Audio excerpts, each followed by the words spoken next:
All right. Good morning, everyone, and welcome to episode 2 of the Recreational Critics Podcast. I'm your host, Jason, with my co-host, James.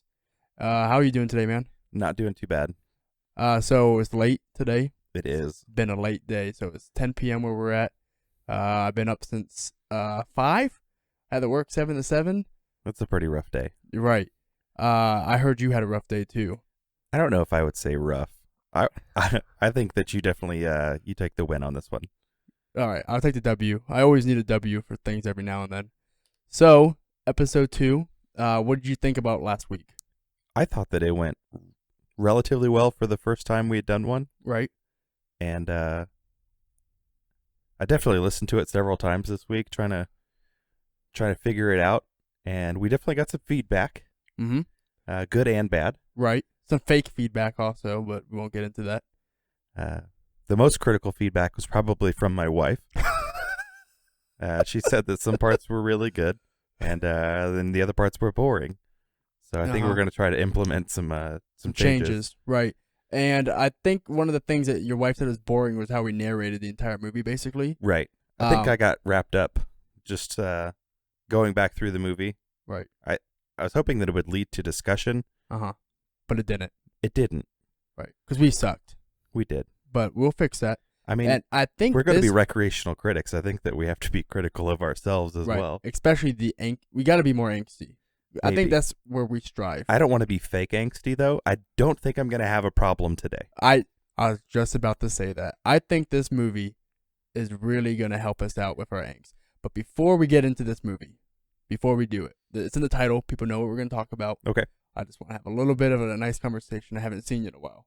All right. So first off, man, look at these dice. Those are fancy dice. Naomi's brother got them from me from the Kansas Star when he was working there. Very nice. Yeah, they're actual craps dice. I know how much you like craps, so I'm actually giving you 2 of them. Oh, that's fantastic. I don't know if you have any or not, but I don't. The actual Kansas Star Casino. That's fantastic. Craps dice. Thanks, man. Yeah, I thought it'd be a nice little gift. It is. To what your wife said was your best friend. So my wife, she's promoting our podcast because she's supporting her local husband. And wait, local? Is there another? That's the joke that she said she was making. I didn't get it at first, but when she explained it, I laughed a lot harder. But she mentioned that Jason was my best friend, and I just had to throw some shade Jason's way. And you can't let me have the win. No, I can't. Fuck you, Brad. I let you have one already. Today. Yeah, can't get 2. No, absolutely not. I've only been up since 5. You can't let me have 2 wins. Yeah, it has been a bit of a logistical challenge getting this week's podcast. Yeah, me having to work this weekend, us having a full week, really hurt us, but yeah, and just being overall busy. Right. I'm hoping that stops soon. So I would love that to stop. We get back on track. What else is new with you, man? Not a whole lot. Yeah. Just still doing the school thing and working quite a bit. I went to an 8-year-old's birthday party today. Had a blasty blast. Mm-hmm. I took my kids as well. It wasn't a weird thing. Right. So wait, did your kids actually have fun this time at a birthday party? They did. I recall a past experience where your kids probably didn't have such a good time. So a little while back, a good friend of mine, I wouldn't say my best friend, but a good friend of mine, his daughter was having a birthday party, and it was at a really weird time, something like 9 o'clock in the morning at a jump land place. Okay. There's always time I can book it. I don't get my daughter on the weekends. It's logistically a challenge. It was. I'm a Monday through Friday dad, and it makes things hard. For those of you who haven't put it together yet, it was Jason and his daughter, and me and my kids completely missed the first half of his birthday or her birthday party. Right. And the only half that they allow you to jump. Yes. Mm-hmm. So my kids got to have cake at 10:15 in the morning, and then we abruptly had to leave right after that because we'd missed the window. I did make it, though. Well, why did you make it? Because Jason texted me after it was half over. I texted you at 9:05. It started at 9. You saw it at 10:03 or sometime around then. And you went, Jason, I am so sorry. We are on our way. And then we were. And let me add, it snowed.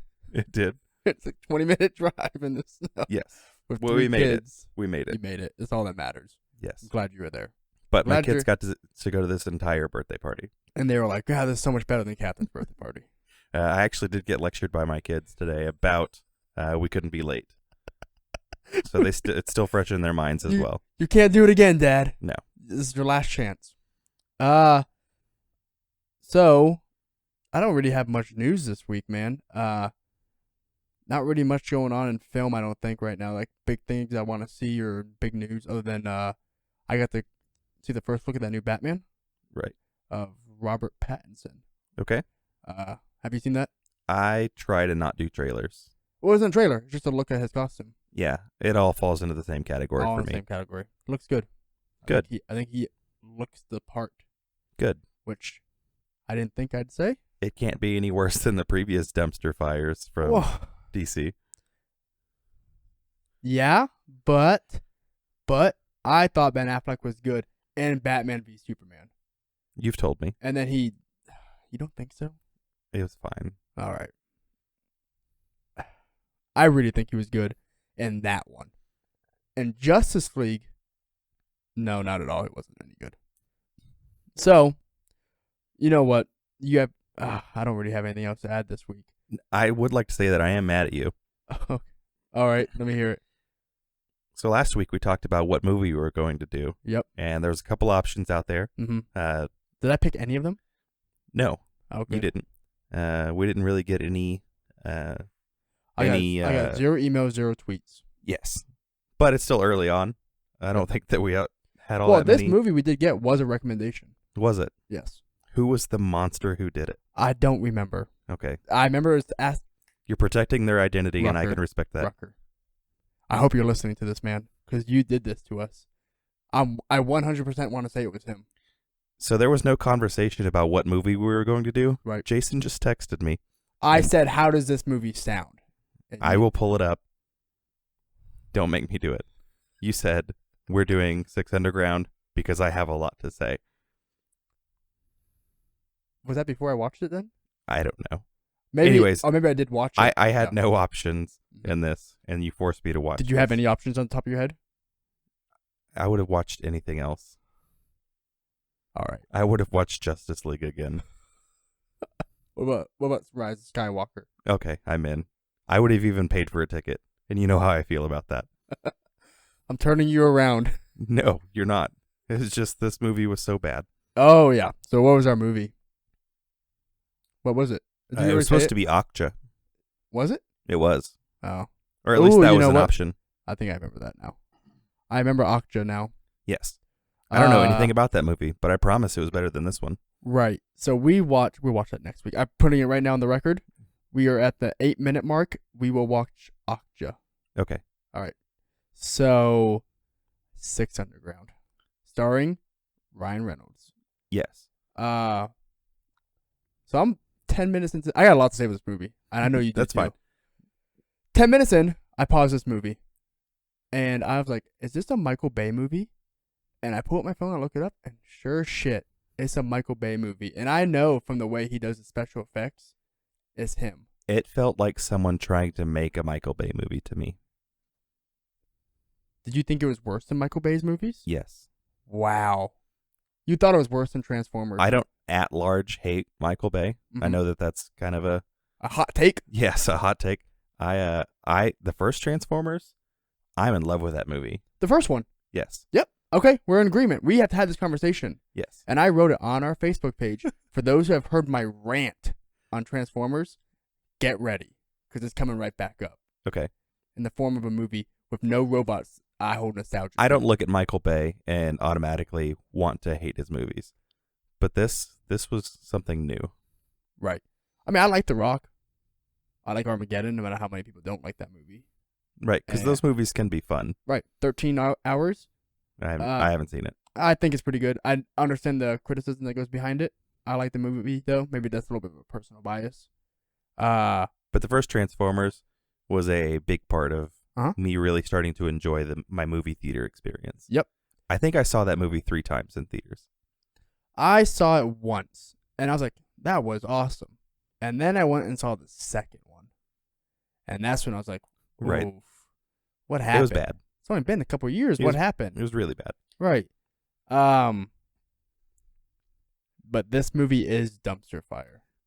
Yes. I didn't think it was worse than Transformers, and the only reason I didn't think it was worse than Transformers is that Transformers did it 5 times.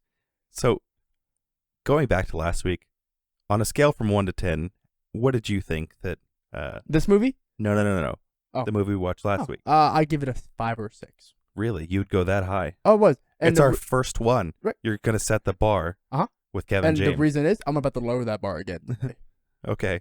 I don't know that I'd go 5 or 6. I'm tentative. Okay. But I would say a strong 4. Okay. Strong 4? Yes. What would you give this movie? A 1. I gave it a 2.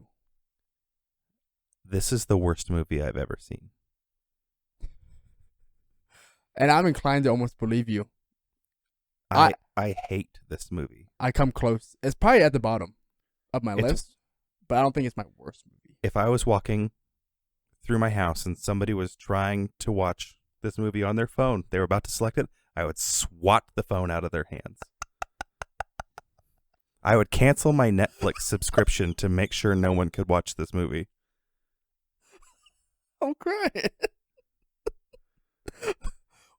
Okay. That's a strong hate for this movie. I hate this movie. Okay. Was there anything you liked about this movie? Yes. Okay. There was one scene. Yep. And it's dark, but let me finish. Actually, we'll wait till we get there. I don't want to get too far into the movie because it's halfway through the movie before I was like, oh, yeah, okay. So, what do you think they were going for in this movie? What type of mood do you think they were trying to set? They were trying to make their own Avengers movie with a James Bond twist on it, and they want to make sequels. And the reason I would say they want to make sequels is because it's Michael Bay, and he's going to make sequels. And they led up to that. Have you ever seen one of those cars or trucks driving down the highway that's got like Fox symbols and Nike signs and and all kinds of other stuff? Decals. Yes, and people it looks like I think are the idiots of the world. And it looks like an 8-year-old designed it, like on Need for Speed Underground. Right. That's what this movie was. They took all their favorite things from movies and just tried to piecemeal it in. Oh yeah. Nothing about this movie felt original. What was the plot? What was your synopsis? We went over this last week. I gave a really shitty one. I think I redeemed myself this week. I actually wrote one down. Did you? I did. I practiced it. Okay. I was making fun of you because you'd never read an IMDb description, but I have. Yep. So going into it cold, I would say Ryan Reynolds is a billionaire who experiences an atrocity and assembles a team, a ragtag team of killers, maybe a Magnificent Seven. Okay. And goes out and trying to avenge the wrongdoings done to him. Okay. What were the wrongdoings done to him? Are they ever explained? Yes. What were they? He was getting some PR time as a billionaire at an aid camp. Yep. Doing typical things that you would see in a movie. Yep. You know, don't get me near anybody too sick. Yep. I'm here for the pictures, and I'm going to write you a big check, and I'm going to feel good about it. Gotcha. And then a dictator chemical gassed with the aid camp. Right. So Syria did. Yes. Right. Recent events. Yes. Now, when that scene came up, and I'm asking this for a reason, was it organic? Did it fit well? It was Wonder Woman. Yep. That's all I have to say about it. It was Wonder Woman. Didn't fit. No. Got it. That's a common theme in this movie. They do flashback after flashback with no transition. And so James hit it on the nail a lot. He assembles a team, take out a dictator, right? And it's supposed to be for one of many missions. So as soon as he gets his team together, right, and they're like, all right, we're going to go kill this dictator in this made-up country, Turkestan. And we're going to replace him with his brother. All right, cool. Sounds good, right? When do you find out about that concept? 30 minutes in. Yes. How long is this movie? 2 hours, 8 minutes. A brutal 2 hours and 8 minutes. Oh, yeah.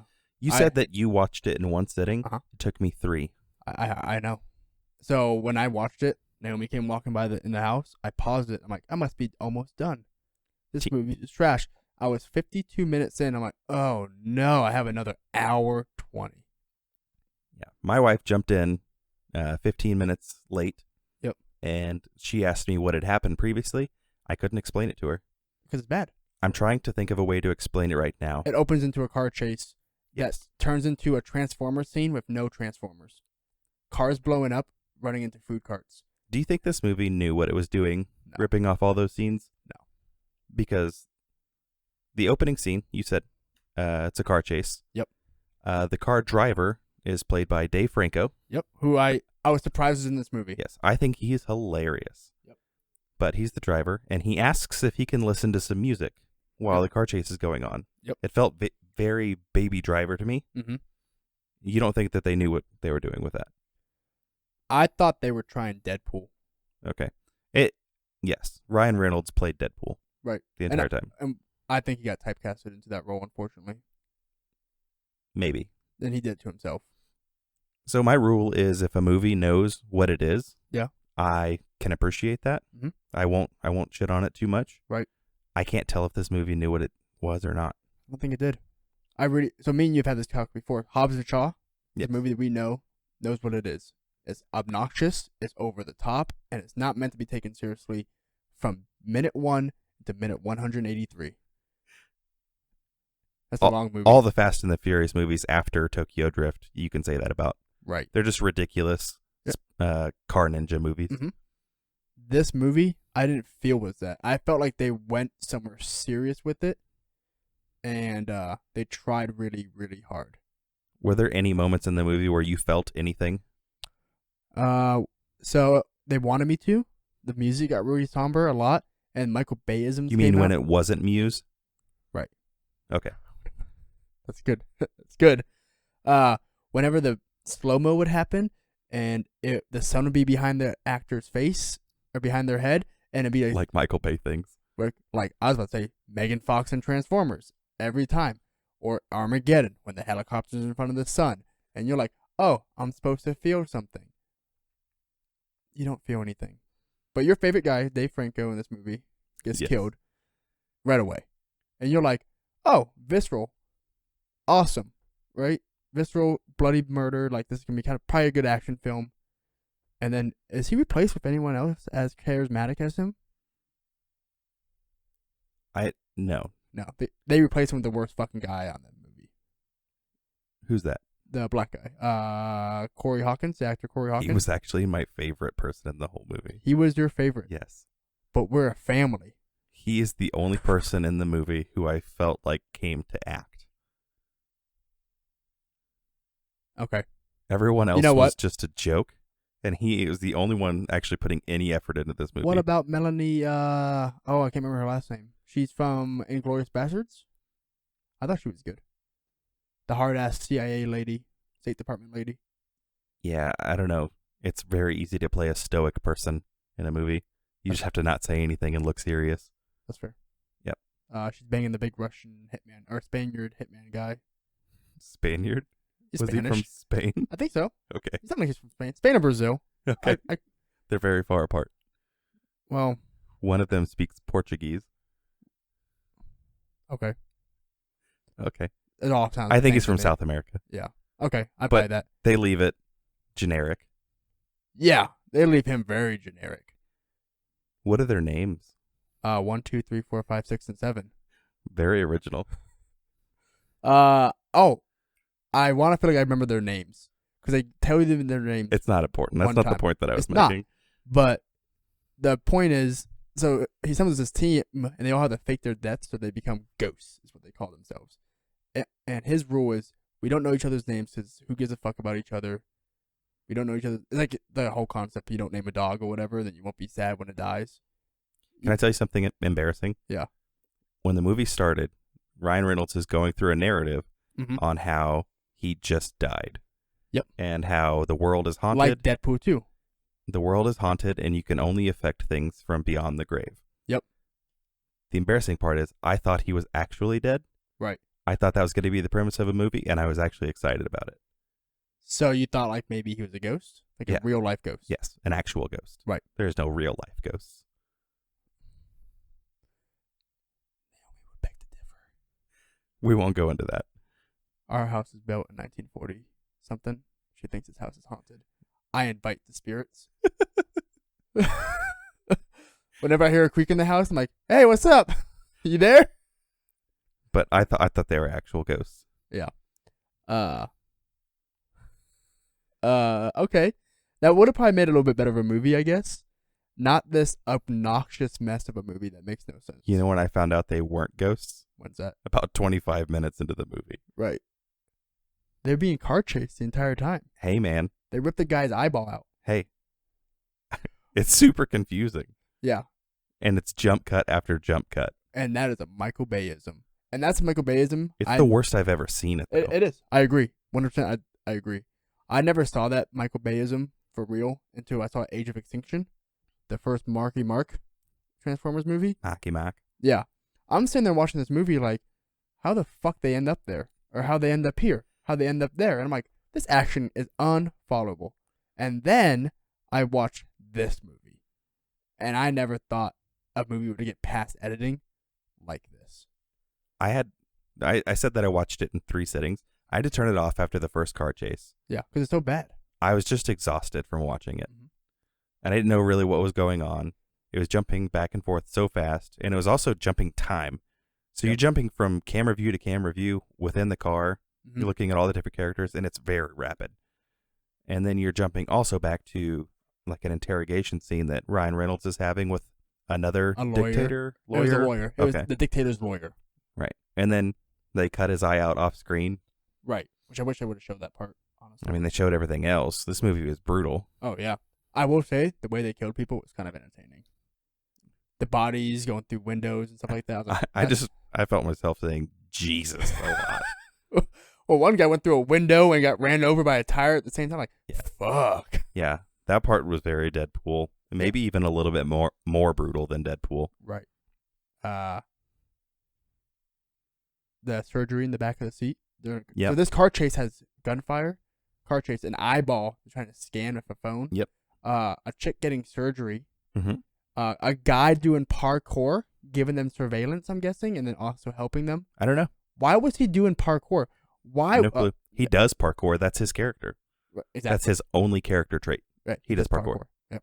And he gets trapped in penthouses. Yeah. Why?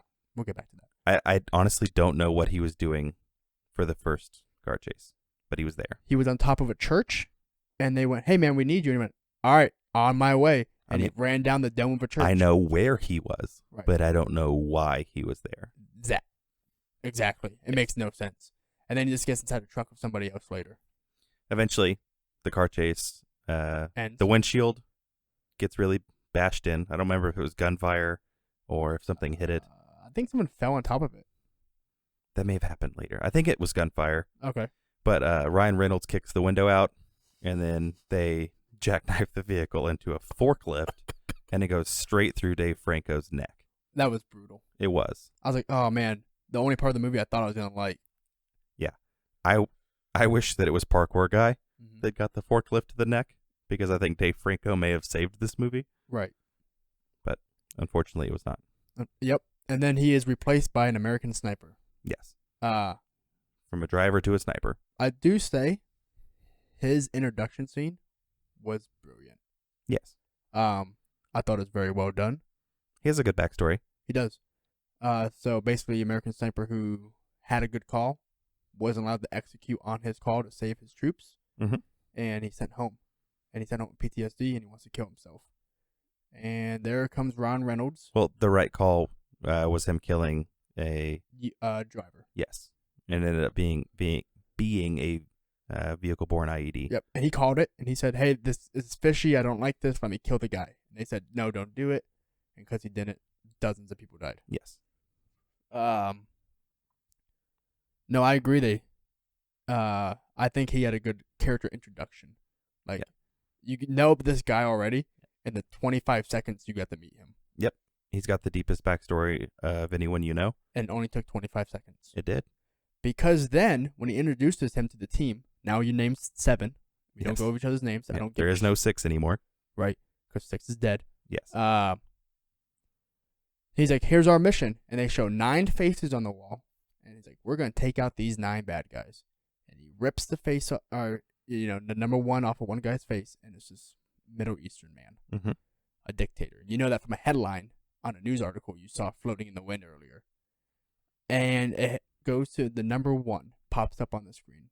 Black background, the number 1. And you're like, okay, they're going to do their first mission, killing this number 1 guy. So then you're at an opera house with the dictator, and then who's sitting right next to or across from him? Ryan Reynolds. Ryan Reynolds. Did you think that was a flashback, or did you think that was a mission? It said that it was 4 years ago. Did it? Yes. I must have looked away at disgust at how much I hate this movie. Yeah, so I missed that part. So I'm glad you told me that, because now I won't shit on it. Yeah. It did say when everything happened in the past. On the other ones, it was giving countdowns to Day of the Dead. Right. Yep. Did you get why they were celebrating the Day of the Dead? So at first I was like, oh, it must be a South American country dictator. And then I'm like, oh wait, they say Kyrgyzstan. That's Middle Eastern. Why Day of the Dead? Why Yes. not Ramadan? Or why not Friday. you name a Muslim or Islamic holiday, Hindu, whatever, and go like, this is the day. Day of the Dead has no semblance to a country like that. And on top of that, they made it look like it did with the candles. And I was like, what? So, what? It was weird. It was weird. I do agree. So that's their mission day is Day of the Dead. So it's leading. Do you up to remember anything about Seven's funeral? So he's Not watching that part. Before that. So they're at the, They talk about his family's military history. right, and his parents have been in like all kinds of wars for like the last. They said he 5 was generations. 4th generation. Oh right, 4th generation, but from World War II. Yeah, and his grandfather was in World War II. Right. How many generations is that? Let me do some math here. So he's Carry that. the 6. His dad. Yeah, he carries 6 times an imaginary number. I don't think it adds up. I don't think so either. I failed the statistics though. So But that's the kind of stuff that was going on in this movie. Just I thought you meant the guy crying. Well, my little brother was kind of a little bitch. I would have just killed the guy, and you know what? I wouldn't have gone down like that. And then he starts crying. scream crying. Yeah. Ah! That was the only time in the movie that I laughed. Was it really? Yes, it was. I think I laughed at the eyeball on the bottom of the car seat. Yeah. Dave Frank was like, "Oh God, I don't want to step on it." I was so busy trying to figure out what exactly was going on that I didn't really.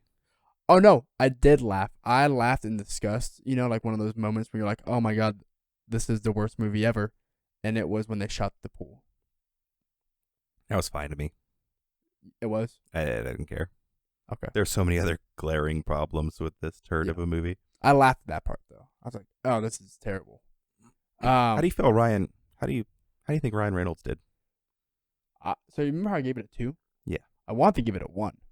I gave it a 1 extra because of him, and not because he did good. Because I thought he just did Deadpool, but I thought if he wasn't in this movie, I probably would have turned it off and went and asked you if we could watch a different movie. So, he's Ryan Reynolds. He's charismatic, right? He has range. I like him. I don't know. I did not like his character. I don't think that, and he can prove me wrong. I'd be willing to watch another one of his movies. Right. But he can prove me wrong, but I don't think he has range. You know? I think that maybe earlier in his career he did, but I think I think since 2011 he's been typecasted into the funny superhero role. Yep. I think that he is Deadpool, and I don't know how many roles he's going to get that aren't that anymore. I can agree with that. I think before, though, he was good. I hated him in this movie. I'm using the word hate a lot, Yeah. and it's intentional. Right, 'cause this movie sucks. It was terrible. Yeah, this movie is bad. I don't recommend it to anybody. Please don't watch it. I've been told from person, that this is not bad for a Netflix movie, was how he worded it. And I was like, what?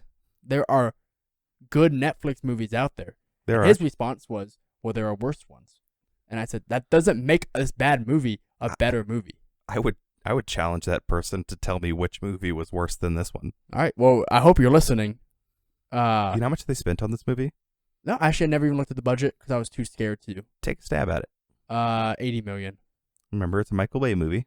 Oh, sorry, 150 million. 150 million. Was it really 150 million? It was on the money. They're gonna make their money back. It's Netflix. I'm sure Netflix paid $1 billion for it. That's what they do. Yeah, they'll make the money back for it. I guess. God, what a turd of a movie for 150. Yes. Do you feel like this story was good? No. The story was incoherent the entire way through. Do you feel like at its most core level, the story was good? No, I don't. Do you? I think that there was something there. I don't.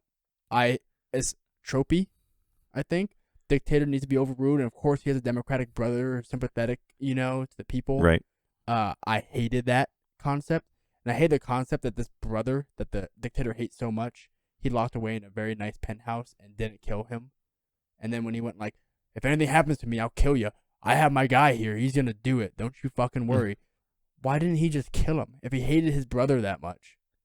I don't know. He seemed like the dictator seemed like pretty much a sociopath, so. Yeah. I'm not sure. I'm not sure if he was just keeping him as a bartering tool or if he actually still loved him. I'm not sure. But who is he a bartering tool for? I mean, he was still a country's leader. Okay. Yeah. Who knows what he could be used for? Right. Movie's laughable. Did you like the quipsters? The quips, I mean? No, I didn't like it at all. They're out of I thought Ryan Reynolds in Deadpool was really funny, and it was almost the same character, but I think the rest of the movie was built around that character. The supporting cast was really strong. Yeah. And it made it funny. This one, it's just he's making jokes and no one else is responding to it. Mm-hmm. Nobody does. But I did like the potential of his story. Billionaire is doing billionaire stuff. Something bad happens Batman. and he realizes, yes, exactly. Mm-hmm. I mean, it's Tony Stark. Yeah. Something bad happens and he realizes that he's got to try to make a difference. Did they say flashback moment when he went to Turkestan the first time with the gas attack? No. Okay. Because I thought that was a weird flashback they didn't explain. Maybe they did. Maybe it was another 3 or 4 years ago. Because then I missed that also. Because they went, we're going to Turkestan. I think it did say 4 years ago. And then 3 months later was the bar scene where Ryan Reynolds met the dictator. Oh. Yep. He also hooked up with a bartender. Had a kid with her. Spoiler alert. Who cares? This movie's trash. I'm not worried about not spoiling. I don't think we're ever going to be shy about spoilers on this podcast. Oh, well, I do put a thing in the description saying spoilers. Okay. I want people to know there are spoilers in every episode we're going to do. I would always like to forecast out what movie we're going to do. That way people have an opportunity to watch it. And it's in the title. Yes. But I have no sympathy for if you listen to this. Yeah, this is definitely not a spoiler-friendly podcast. No. Nope. Do you think the story was comprehensible? No, I'm saying the potential of a story was there. Potential. I mean, if they would have made it exactly like Iron Man 1, I think it would have been better. Could have been Iron Man 1. If it was Robert Downey Jr. instead. And Jeff Bridges. And Jeff Bridges. The bald dictator, evil guy. Yes. Yeah, sure. Okay. Yeah. Maybe he could have an assistant that raced around in cars and stuff like that and got him cheeseburgers when he needed it. And a friend who was a colonel in the Air Force who's a wildly different guy in the next movie. Oh, yeah. Okay, yeah. What do you mean wildly different guy as in like a different guy? A different guy. No one says anything. If they could have just made this exactly like that, that would have been Speaking better. of, if Endgame had Terrence Howard show up in one of the time travel scenes, I probably would have shit myself laughing. I think that would have been great if Rhodey went back to New York in like 2008. And it was Terrence Howard, Rhodey, like in the uniform walking by. I don't think I would have enjoyed that. You don't think so? No. But speaking of Jeff Bridges, they also mentioned Big Lebowski in that movie. He calls Thor the Big Lebowski. Yes, he does. Uh-huh. Who's Big Lebowski played by? Oh, I know. Right. Low continuity issue there, right? Maybe. Maybe it was played by Burt Reynolds in this universe. I would like that, actually. It's a neat concept. You know what? I implore someone to make that movie for me. In a movie, there were a lot in this one. Yeah. What were some of them? Oh God, I don't even know. There were so many. One of the characters gets the character from South America gets high on nitrous. That's just had quote to the Joker. The Yeah. Joker thing to me. He quotes every movie ever. Yep, he does. He does make a lot of movie quotes. So speaking of that laughing gas scene, so the whole point is they take out the hotel lobby with laughing gas. Yep. It's a very Joker-esque in a way, right? And they're wearing like M50 gas masks or whatever the hell they're wearing. Okay. And his canister falls off, so now he's exposed to it. Yes. And he has a loaded gun. And she even says, "Great, now you have a loaded gun and you're fucking hopped up on." Yeah. Everyone else is completely incapacitated by the nitrous. But not him. Not him. He's all right. He breathed in half of it. It's only one steel. Sure, that's how that works. Whatever, man. Who cares? And so they go to the penthouse to get the brother out. The brother of the dictator. Yes, because they've already killed the dictator's 4 top generals. And they're like, we need to get the brother now. Yes. Do you think the brother was good? Because I thought his character was the most out of character in the movie. It was awful. Yeah. He would laugh at points. He would make jokes. And then he was serious again. He's like, oh, you guys are saving me? Awesome. And then he'd try to run from them instantly. Or he'd be like yelling to the cops, help me, help me, help me. And then he's like on their side. It was just another inconsistent thing for me. Right. He would be a movie of frantic and crazy in one scene. And then he's trying to be serious, but not in I don't know. It was bad. He was my least favorite character in the movie. If I was trying to narrate like I did last week, I think I would have a lot of trouble. Oh, yeah. The movie's bad. Yeah. So they go to the penthouse. I want to get over this part. So okay. They go to the penthouse and they save him. And they get over there through like a construction crane on the roof. Right? That's how the rest of the team gets there, and that's how they get him out. Cool concept. Works. It was fun. It's a very dark night. Right. Whatever. How did the parkour guys there? Yep. So in the penthouse is Ryan Reynolds, parkour boy, Spanish guy. You're ridiculous. South American guy, whatever, man. I think his number was 4. 3. Was it 3? Yeah, 4. Oh, yeah, was because Doctor. the CIA person was number 2. Yeah. Okay. And then the I apologize. blonde chick was 2. I apologize. So, let's just get over that real quick. 1 is Ryan Reynolds. I can't remember. 2 is blonde blonde chick. 3 is the South American guy. 4 is the doctor, who's this chick who you never really see in the movie. She's barely there. And then 5 was parkour boy. 6 was Dave Franco, who's dead. And 7 was Black Sniper. Yes. How did parkour boy get trapped in the penthouse? They all got away over the crane. There was no baddies up there. And then fast forward 2 scenes later, as they're getting over the crane, brother tries to run away and they catch him. And he's beating the shit out of him for some reason. That's 2 scenes right there. They flash back to, hey, wait, where's parkour boy? And they call him on the radio. He's like, I can't get out of here. I'm still trapped. And he's under gunfire on the staircase with 3 Well, bullets. the whole mission, in quotes, went wrong. There was a lot more people there than they thought there was going to be. Right. But he was right behind them. Do you remember last week how I said Kevin James' superpower was that he was always prepared like Batman? Mm-hmm. Ryan Reynolds is the opposite of that. He's woefully unprepared. Well, as you would be. Right. You because would not be prepared for something like that. He knows dick about shit. Yeah, he's a technology expert, and that's how he became a billionaire. Magnets, yeah. It wasn't just magnets, but magnets was his big thing. Dubstep magnets. Dubstep. We'll get there. That's actually the only part of the movie I like. Okay. We'll get there. Anyways, the mission goes bad. That's how parkour guy gets trapped. And then they're like, fuck it, leave him. And then the black guy's like, no, we don't leave a brother behind, you know? And they save him. Yes. In a very laughable scene. They save him, and they get away. And at that point, that's when Ryan Reynolds' character is like, all right, we don't save people. We leave him behind. He knows what he got himself into. And everyone else is like, nah, bro, we save him now. Here's how we do things. We like the black guy better than you. They pretended like that was Ryan Reynolds' character arc. Right. And it is touched on in 2 scenes, and that's one of them. Yes. So very abrupt character arc. So they have the brother, and they decide that now it's time to go after the dictator on the Day of the Dead. Yep, for some reason. Yes. So they basically hack into the state-run TV. Yep. And broadcast, hey, I'm going to take over. Help me out. Yeah, the brother goes on there and says that. And they literally put a soundtrack on it. Yes, they do. It's not Muse this time. I don't remember what it was, but yeah, I don't either. The guy's like, I liked it. He calls for a revolution. Yep. They planted a whole bunch of bombs, blowing up the statues. Very symbolic. Iraq War, pulling over the statue of Saddam. Right. How that one felt. Exactly what it was supposed to be. And then the dictator leaves in a motorcade, and there's some chasing going on. And then he gets onto his boat. His yacht. Yeah. Which is already waiting for him because he was going to have a party this day. Right. And the brother told them that. Right. So there's a revolution going on. Keep in mind, in the course of it, a couple hours maybe, a revolution has begun. A couple hours, maybe. And I'm saying maybe. Yeah. And I'm just giving the benefit more of the doubt. likely like 20 minutes. Right. And he's having a party.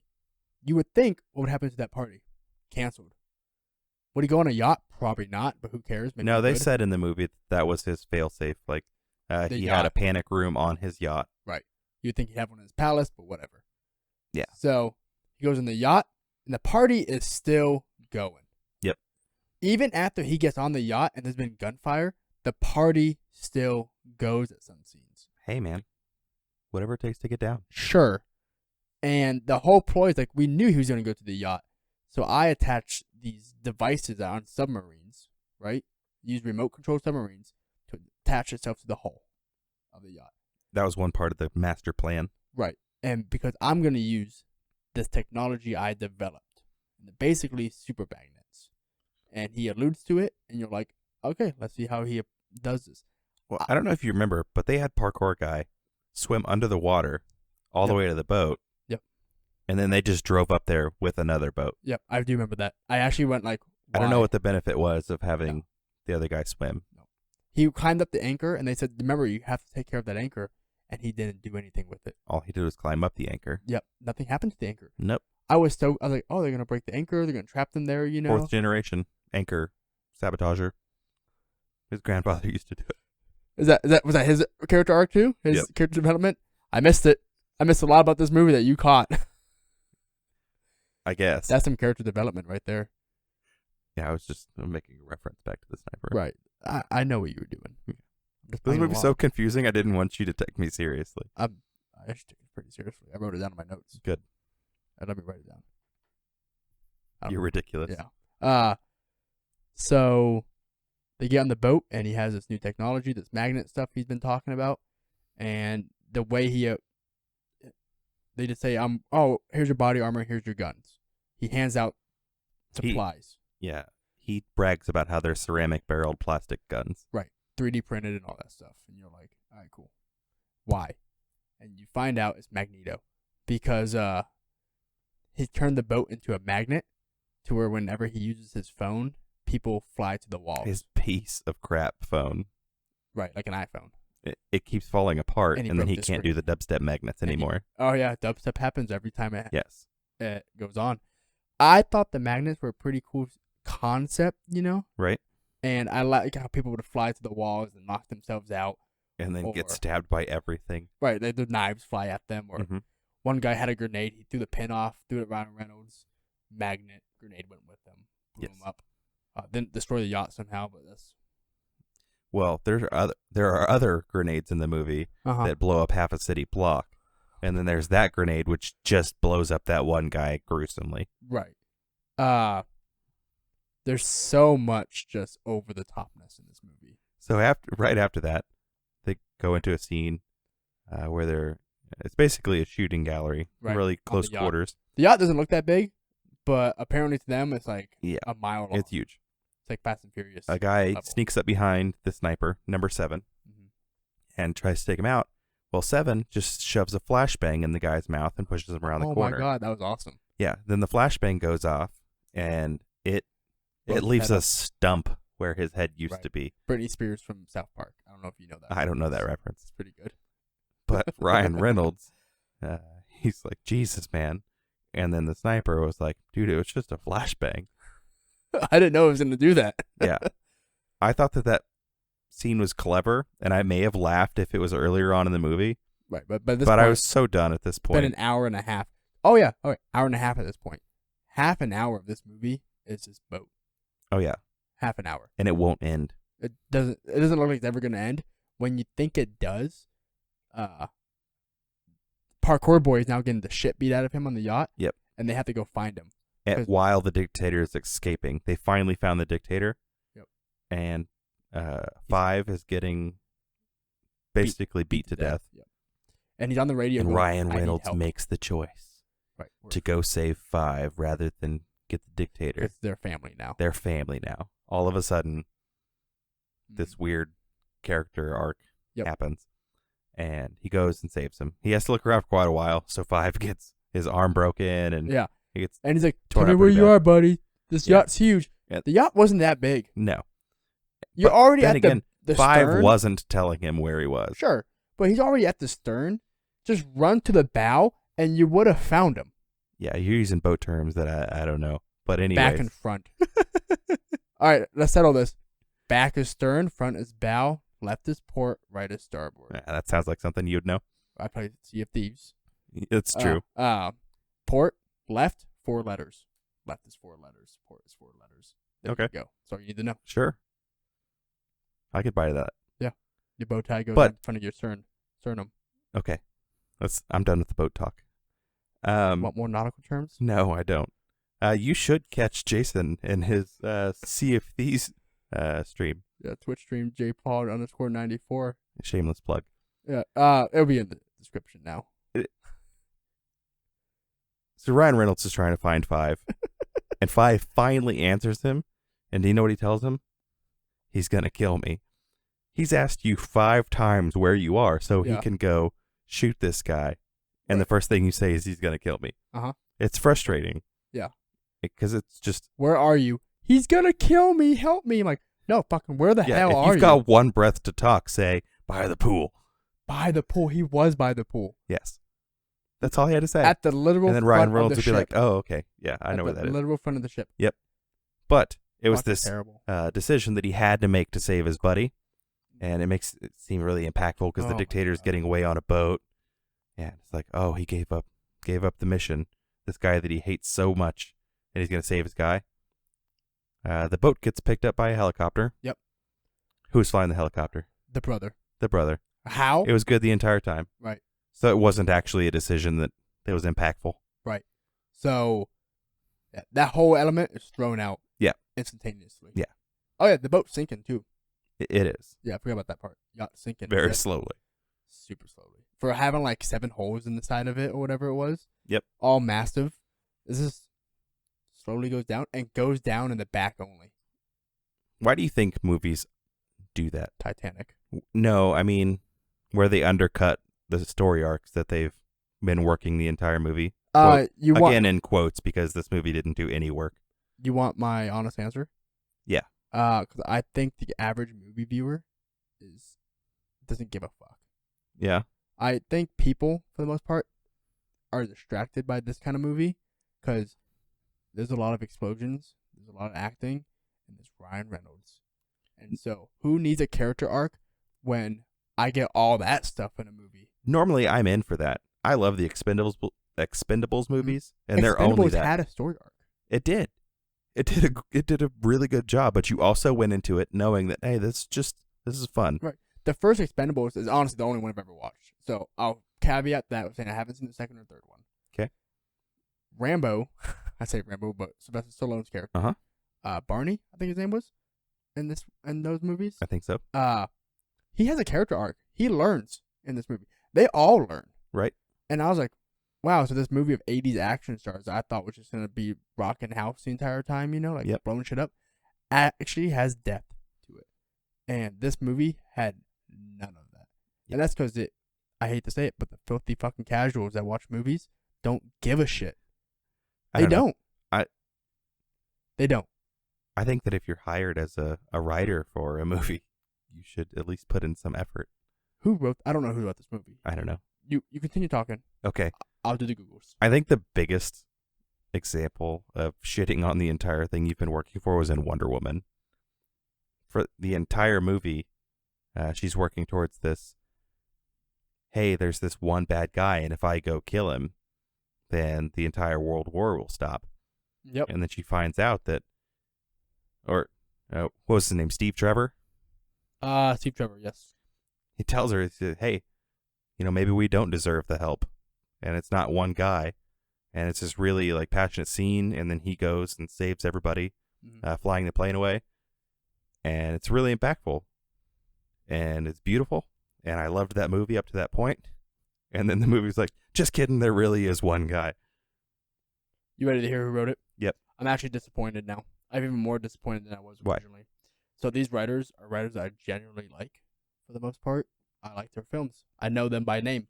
Paul Wernick and Rhett Reese. What else did they write? Deadpool 2. Of course. Zombieland, the G.I. Joe movies, Life, Wayne, Six Underground. And so they did like the Tarzan movies from back in the day. They did Cruel Intentions, Monsters Incorporated. So no excuse. No excuse. They have none. Experienced writers. I don't get it. Was this movie supposed to be funny? You see my face? I'm disappointed. I just found out who wrote this but movie. was it supposed to be funny? Did I just not get it? I think it was supposed to be funny. It wasn't, though. It wasn't. It was bad. I feel like I may have missed the point of the movie. Yeah. I'm never going to watch it again to find out. Mm-hmm. But maybe the humor just didn't land. It's gonna get sequels. I'm not watching a sequel. Yeah, it's gonna get them because you saw on that mission board they had 9 missions they wanted to do, and so when they popped up the number 1, right? I thought that meant that here's mission 1, and I thought they were gonna montage their way through like maybe 3 or 4 missions, and then like the 5th mission's the big one. Yeah, like they have trouble on, and that's where the plot is. It wasn't that because they go into this on their very first mission, and you know what I hope? I hope they spend $150 million for each movie and make 8 more movies. Yep. And then they go bankrupt and never make one again. Right. I hope. I don't like Michael Bay. I know you don't have the hate for Michael Bay that I do. I fucking hate the guy. And I hate him for not only shitting on Transformers, I hate him for shitting on fucking Teenage Mutant Ninja Turtles. How about this? I like him as a producer. I think he produces alright movies because he has no fucking say in those. But when he's executive producer and director, he makes shit movies with exception to The Rock, Armageddon, and 13 Hours. Do you think because those 3 movies aren't tied to our childhood at all? This movie isn't tied to my fucking childhood whatsoever. I guess that's a good point. This movie has no tie to anything. Okay. And you're right. I didn't think of it like that. Yeah. Because everything you listed off was, hey, that's a big part of my childhood. That's a big part of my childhood. Right. But yeah, you're right. This movie had nothing to do with any anything of that I knew before 4 days ago. Right. And so I'm like, I went into this open-minded. I went into this like, okay, Ryan Reynolds action movie, kind of looks like Fast and the Furious from the opening poster, but we'll see how it is. And Did you know what this movie was about just by looking at the... I thought it was their attempt at Fast and Furious. I thought so too. Yeah. Just from the cover. I did too. I thought it was going to be a racing movie. Uh-huh. And it opens up like it's going to be that way, and then it's very quickly not.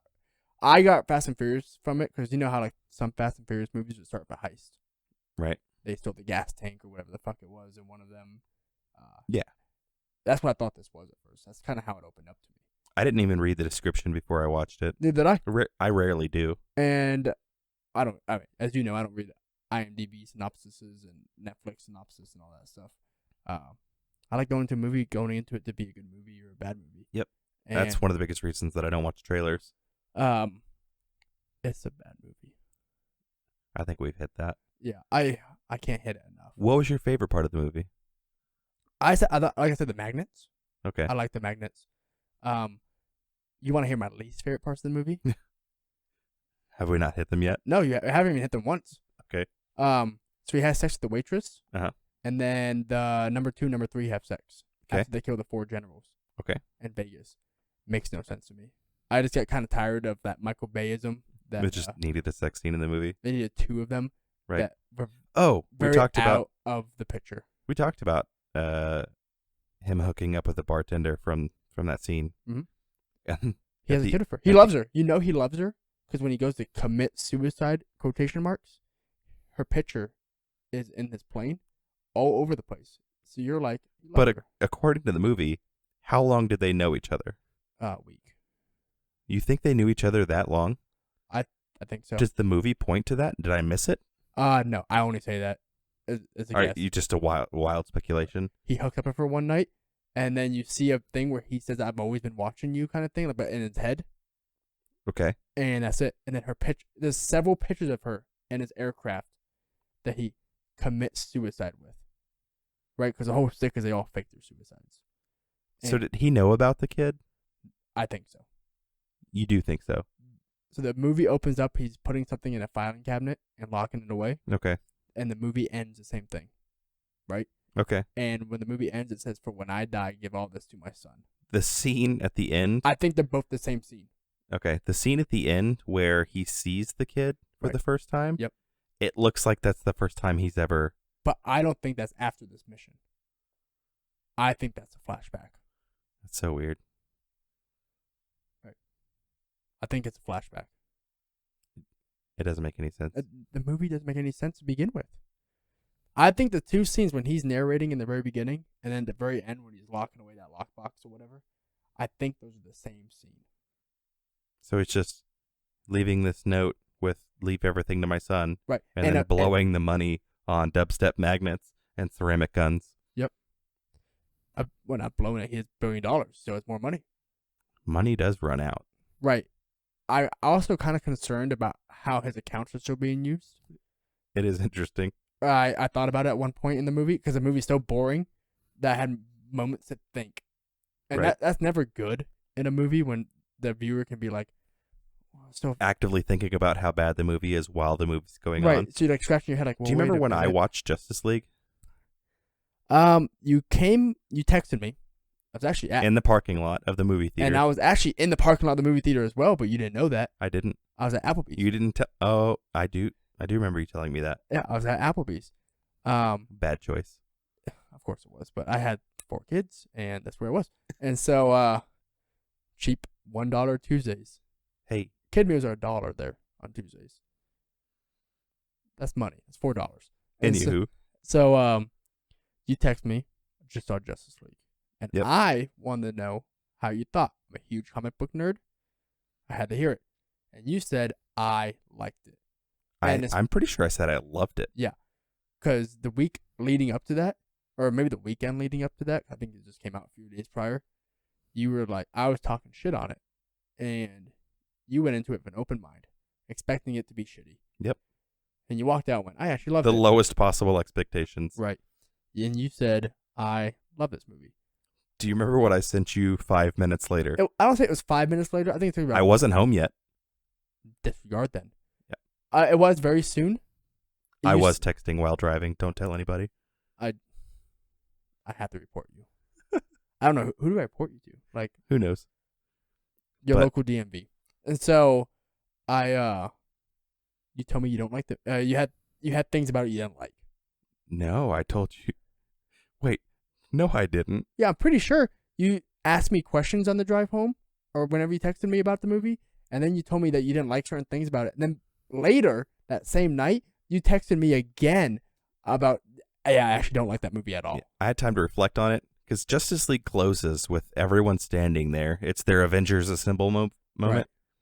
And I got chills because I watched those shows so much as a kid. Uh-huh. Like, I wasn't a Marvel guy when I was a kid. You know I'm not. I'm a DC to the core. Green Lantern's my favorite superhero, which is another reason that Ryan Reynolds has done unforgivable things. Right. But I was excited. I mean, the movie kept me immersed enough. You blame Ryan Reynolds for that dumpster trash? I do.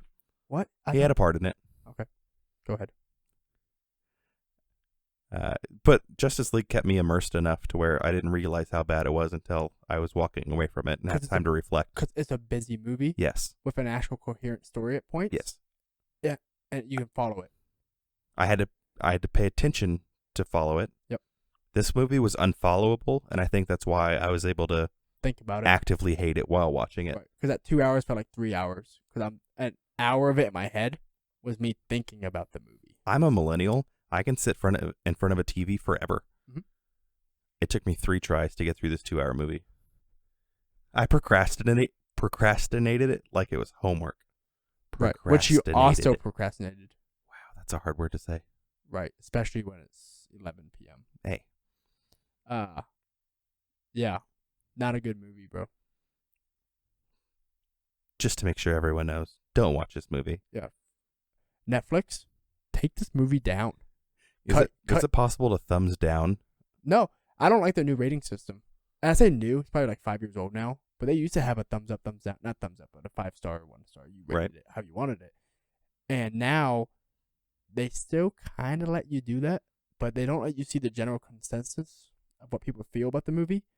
Because it used to be like people would rate it, and average would be one of the averages. 4.5 stars, 4.25, whatever. I thought that it didn't work like that. I thought it was your likelihood now of a match of what you like based on what you watch.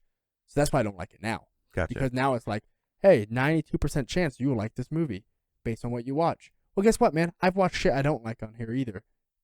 And you're taking that into account for future movies. And that's a problem with their rating system. If it was a rating system that was based on like, here's 5 stars, and here's the average of across all viewers of this movie. Yeah. Then I can be like, okay, well, I have the viewers who rated this, 442 reviewers. Are you looking at Rotten Tomatoes? I know the score. 61% of the audience liked it to like 20 or 30 something of critics that didn't. How do you feel about Rotten Tomatoes scores? I don't like them. I don't either.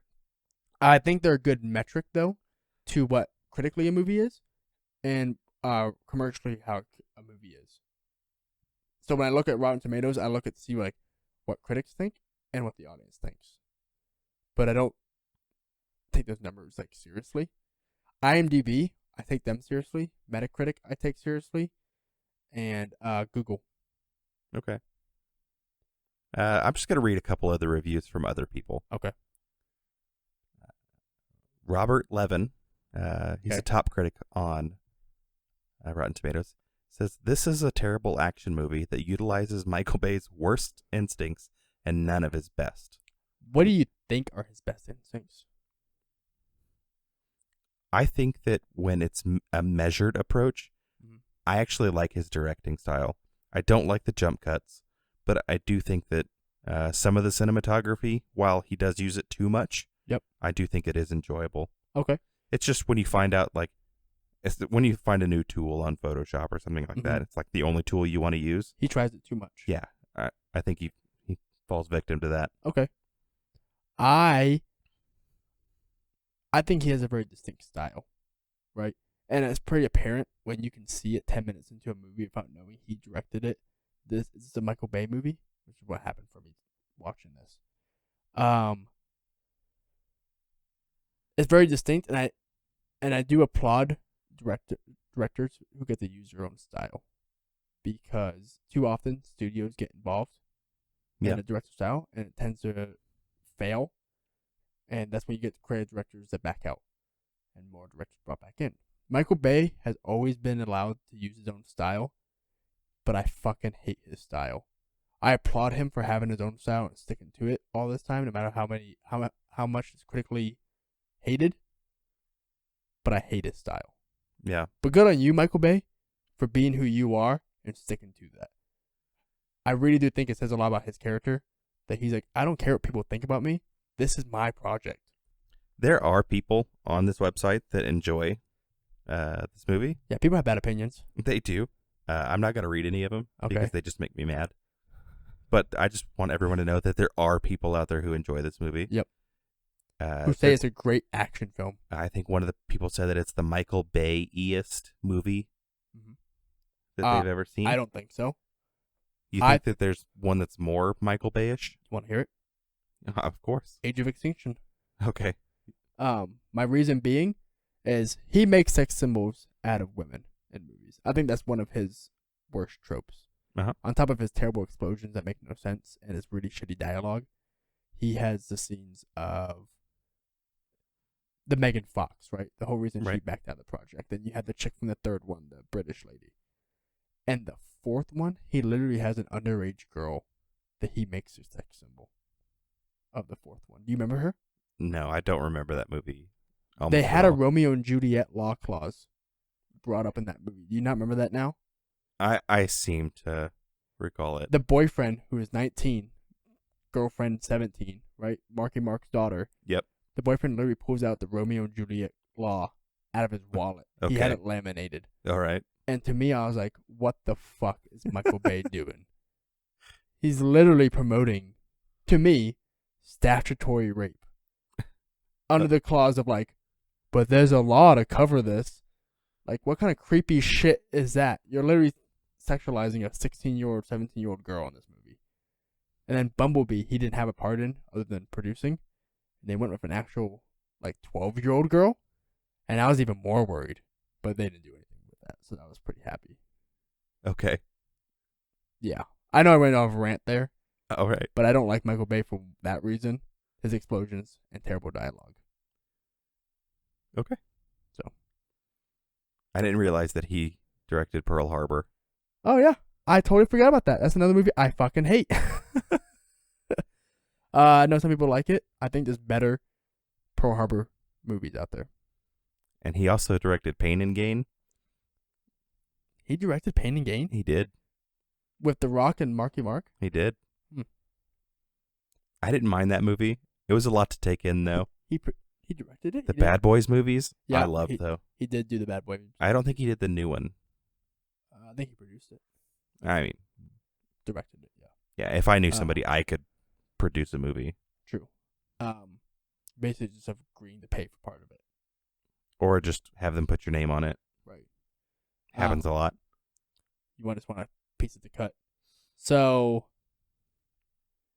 Bad Boys 1 and 2 are pretty good. Have you never seen them? No, I said they're pretty good. Oh, I thought you were asking if they were good. No, they're good. I was like, let's watch them right now. I gotta be at work in the morning. Hey, there's movies that need to be watched. All right, let's get it going. Alexa, play. So I like those movies. I'm not watching the third one. Why? I am a firm believer. I think we've had this discussion before. I think some movies need to die, and franchises shouldn't be revisited. I liked it a lot. Here's the thing. I like something a lot. I don't want it to come back up and be ruined. But it wasn't. You made me watch Star Wars, man. Yeah. And you're not going to watch Bad Boys 3? Take me to that movie. I'll watch it. Is it even in theaters anymore? Yeah. No, I'm not taking it. It's free for me, man. All you gotta do is pay for your ticket. That's true. No, I've already seen it. It's really good, though. You should give it a shot. I want to see The Invisible Man. Bad Boys for Life, still in theaters. They actually had 5 showings today. Wow. Speaking of movies on here, 1917, have you seen that? I haven't. It's really, really good. Is it? Yeah. It's awesome. Shot very well. Anyway, yeah, 2 out of 10 for this movie. Yeah, 1 out of 10 for me. Yeah. Fucking terrible. I hope that we never see another movie this bad on this podcast. So first off, I do want to ask people, whoever are listening, did you like this movie and why? And it's acceptable if you did like this movie. You're entitled to your opinion. I'm not gonna gatekeep what is and isn't a good movie for other people. Right. Because it's all subjective. But I want to know why. I do too. There will be questions involved. And I will repeat those questions next week. And we will, and your answers. I mean, I just want to know. I really, really, really want to know. So anyone can make an argument for any movie. Right. I've made arguments for movies James here doesn't like. He's made arguments for movies I don't like. It's true. I want your argument for this movie. Not mine. Somebody else's. Right. Somebody else who likes this. I'm pointing at you, person with the headphones in your car driving to work, who accidentally found this podcast. Don't drive with your headphones in. Don't recommend that. Well, okay. Whoever is driving, just put the speaker on. No. Whoever's driving, pull over. I'm pointing at you. Put your headphones in. why the hell did you like this movie? And then you could be like, I never even watched this movie. At which point I would say continue. Continue driving. And then just don't watch the movie. Yeah. Are we pretty committed to Okja? I'm committed. Next week? Okay. I'm committed. Okja this week. Do we know what it's about? I had never even heard of this movie before. I hadn't either. Let's keep it out of our brains. Yeah. I'm going to go into it cold again. Good. That's This the one way was- movies should be watched. It's honestly. This movie's supposed to be, according to that list, the third best movie on Netflix. Yeah, we'll watch it. There's a new movie coming out on Netflix. I got the push notification for it. Mhm. I don't remember who it was or what it was. That turned into Yeah, it turned into a nothing ramble. right there. Yeah, that's my bad. I didn't mean to. Are you all right? I may have had a stroke. Do you smell burnt toast? No, my nose doesn't work. So if I smelled anything, Yeah, actually, that's a real fun factoid about James here. He doesn't smell very well at all, really. I mean, I smell fine. My No. nose doesn't work Right. very well. And so I used to be very self-conscious about my breath because I had a girlfriend who would tell me my breath always stank. And I went up to who I thought was my buddy who would tell me anything. Hey, man, does my breath really stink? Like, she tells me this all the time. And he went, bro, I want to know. I would tell you. Trust that I would tell you. Yeah. Guy told me I couldn't even pronounce my own daughter's name. I'm sure he would have told me that. There was no malice in that. You were just trying to help me. I was. You look like you were worried I was going to be offended by it. When you pull back the curtain, I'm actually fond of you. Yeah. I like you. Good. I really hope so. Been friends for a long time. For a few years now. You're in my home. By the way, living room next week. I'm putting a staircase in there. You're putting a staircase in the living room. Downstairs. So the one that goes downstairs right now, we're going to put a new one here in the living room and get rid of that one. And that's going to expand our kitchen. You said that like it was such a inconsequential thing. We're going to put in a new staircase. Yeah. That sounds like an undertaking. Yeah. Okay. I'm excited for you. Yeah. I'll send you pictures, man. Oh, you'll be here next week. You'll see it. We're going to do it we didn't talk after this. We didn't talk about when we're going to record. Okay. I've got a wedding next Saturday. Okay. But I don't really have much else today. I don't either. I'm So, excited for next week. Yeah, I hope this week was a whole lot more enjoyable for people. I think there's a lot more rambling this week, Right. but I think a lot of it is the frustration with this movie. God, it fucking sucks. I don't know where to go with it. No, I don't. Other than that, though, we do have a Twitter page now. Thank you, James. You're very welcome. I'm on there a lot, so I'm very active on there. I'm very active on our Facebook page. I'm very active on our email. Between the two of us, We're gonna we be manage active. it pretty regularly. With that, please reach us at Rec Critics Pod on Twitter, at Rec Critics Pod on Facebook, because I added a username for that one today. Okay. Same one as our Twitter, or reach us at recreationalcritics@gmail.com. Thanks for listening to the rambling, guys. Oh yeah, have a good one. See you next week.